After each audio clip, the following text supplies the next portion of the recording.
My fiancé called off our wedding for the 4th time. Just need more time.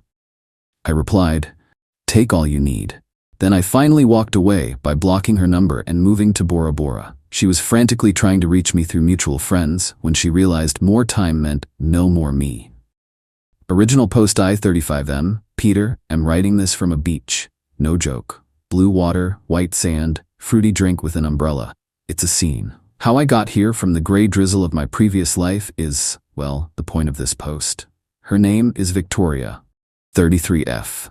7 years we were together, 5 of those engaged. Yep, 5 years, 4 canceled weddings. Our 4th attempt at a wedding was fast approaching. It was scheduled for just a couple of weeks from the point she yet again got cold feet. My suit was pressed, her fancy dress was ready. Then, with everything set and just 2 weeks to go until the big day, over Italian food, she dropped the bomb. Victoria, Peter, sweetie, about the wedding, I need a bit more time. I just looked at her. Poker face. Inside though, think Mount Vesuvius, pre-eruption. But I've learned with Victoria, big reactions are pointless. Cool and calculated is the only way. More time? Victoria, invites are out, flights booked, we're 14 days out. Victoria.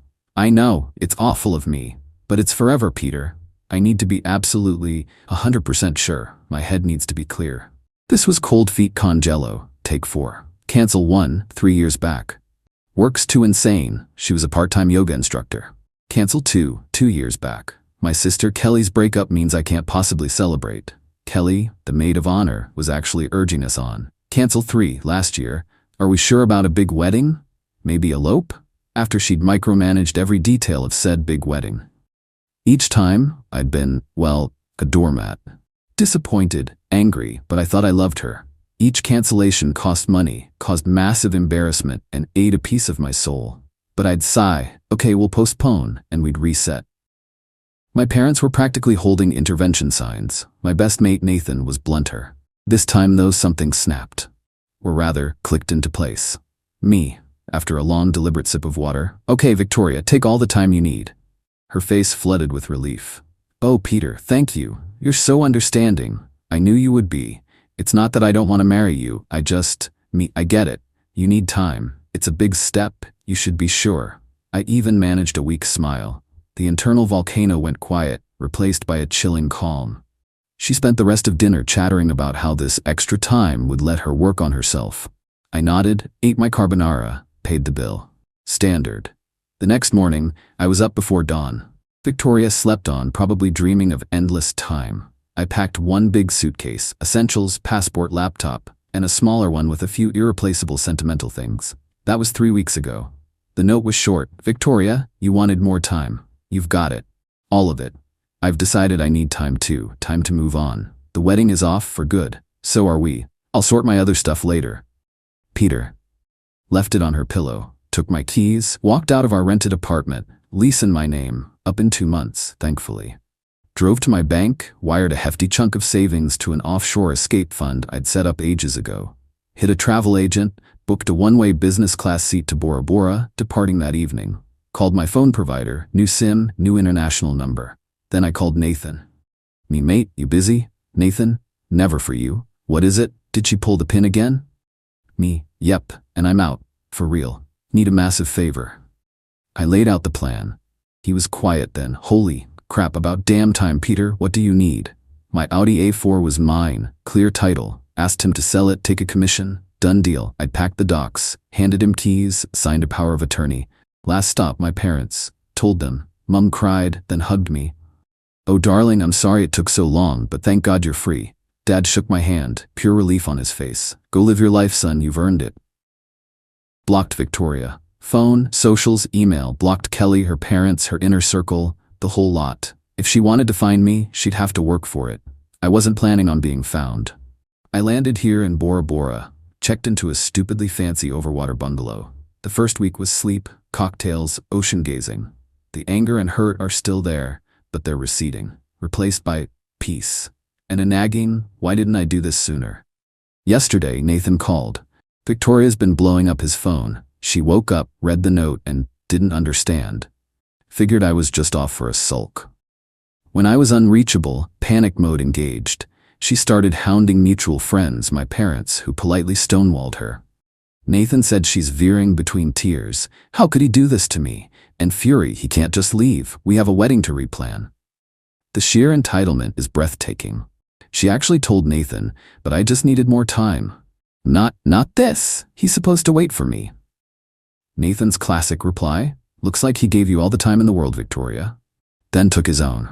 He also said the Audi sold fast. Good price. Money's in my new account, minus his well-earned slice. So here I sit, sipping my overpriced drink, wondering when it'll sink in for her that more time actually meant no more me. And you know what? It feels pretty damn good. Update 1, 2 months later. Hey Reddit, Peter again. Thanks for the massive support on my original post. Seriously, it helped knowing I wasn't the only one who thought 4 canceled weddings was a red flag the size of a small country. Life in Bora Bora is, well, Bora Bora. The view doesn't suck.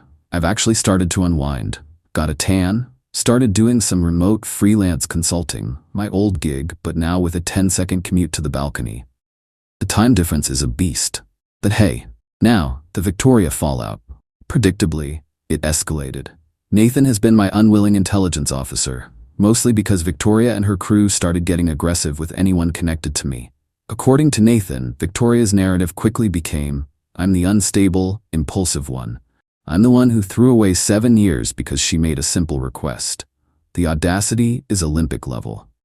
Her sister Kelly took up the role of chief attack poodle.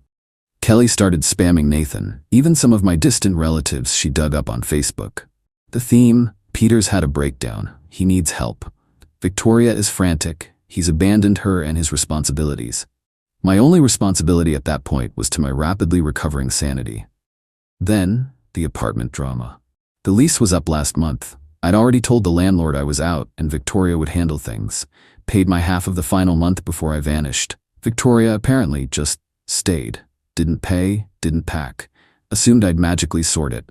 The landlord, Mr. Walter, a man not known for his patience, eventually got hold of Nathan, my emergency contact. Nathan laid it out.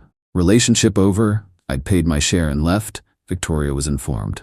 Cue Victoria's frantic calls to Nathan. Mr. Walter is evicting me. Peter has to pay. It's his fault for leaving. She even tried to tell Mr. Walter I was on a temporary work assignment. Mr. Walter, bless his cynical heart, wasn't buying it, especially after Nathan confirmed my assignment was more of a permanent life upgrade. Eviction notice served.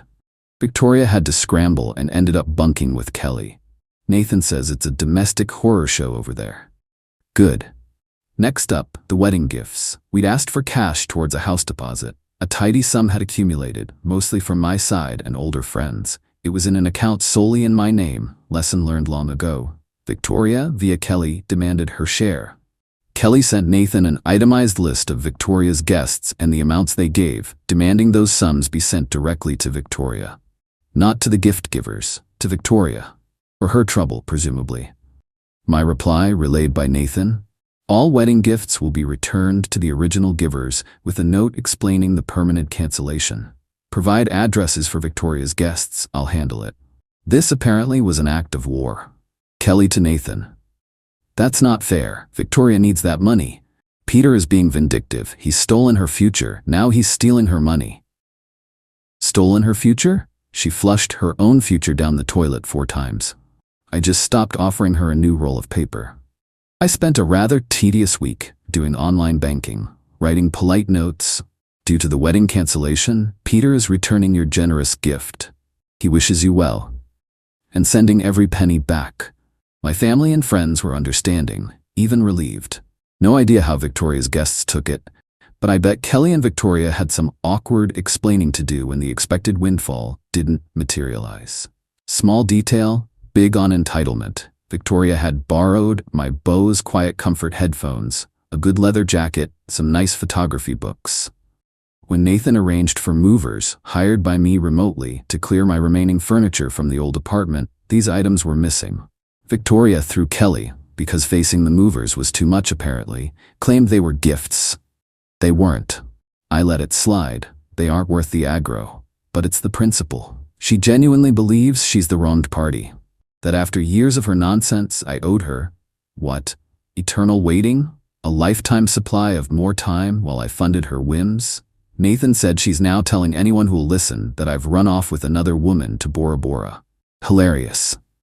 The only other woman here is the one who brings me coffee. The initial calm has settled into a sort of weary acceptance. Some people are just black holes of entitlement. The best revenge? Me, living well, far from her chaos, and the slow, painful dawning on her that her choices have actual, tangible consequences. Still got everyone blocked. Peace out from paradise. Update 2, 6 months later. Peter here for what I promise is the final dispatch. I'm no longer in Bora Bora. Turns out even paradise gets old. Been bouncing around a bit, still working remotely, still blissfully unvictoriated. The last few months were, shall we say, an education in the boundless nature of entitlement. After the gift money evaporated and the apartment door slammed shut, Victoria, spurred on by Kelly and their newly vocal mother Joyce, decided to go legal. Or try to. Nathan, who deserves a knighthood for his troubles, forwarded a very official-looking letter from a Mr. Zachary, attorney at law. It demanded compensation for emotional distress for my sudden abandonment and the public humiliation of the wedding cancellation. Public humiliation? She canceled it 4 times. Payment for her share of my Audi, claiming equitable interest because she contributed to upkeep, i.e., occasionally let me pay for a car wash. Return of valuable personal items, the headphones jacket she already had, plus a new list of fantasy items. Ongoing spousal support, despite us, never being spouses. Based on 7-year cohabitation and established lifestyle. I actually laughed out loud. It was breathtakingly audacious. Nathan said Mr. Zachary was some local lawyer, probably doing it on a no-win, no-fee, no-clue basis. My move? I hired Ms. Martha Sharma, a legal shark in my home city known for dismantling nonsense claims. A couple of video calls, all my documentation, texts, emails, lease, car title, bank statements, the works, and she was ready. Ms. Martha Sharma's reply to Mr. Zachary was, I'm told, a masterpiece of polite obliteration. Emotional distress, countered that Victoria repeatedly canceled, causing me distress loss, included receipts from previous canceled venues. Highlighted my note clearly stating I ended it due to her latest delay. Car, provided title, registration, loan docs, all 100% me. Offered to bill Victoria for mileage if they pushed it. Items, stated Victoria took her stuff and some of mine. Further claims equals harassment. Spousal support, politely reminded Mr. Zachary that not married means no spousal support. Offered to discuss the non-refundable deposits I'd lost on 4 weddings she canceled if they really wanted to talk numbers. The letter ended by stating further baseless claims would result in a counterclaim for my legal fees and a potential harassment order. Result? Crickets from Mr. Zachary. He clearly told Team Victoria they had nothing, but Victoria, fueled by righteous indignation, wasn't done. Next, the social media smear campaign. Vague booking about heartless cowards, commitment issues, financial abuse. That one stung considering I'd bankrolled her for years, and how I cruelly dumped her just as she was finally ready. Some mutuals, fed only her side, messaged me. Dude, Victoria's devastated? I just sent them the link to my original Reddit post. Most went silent. Some even apologized. The grand finale of their entitlement tour was Joyce, Victoria's mom, calling my parents, full tears. Joyce, please talk to Peter. Victoria's a wreck. She made a mistake. She'll marry him tomorrow. She can't manage alone. My mom, a gentle soul, pushed too far.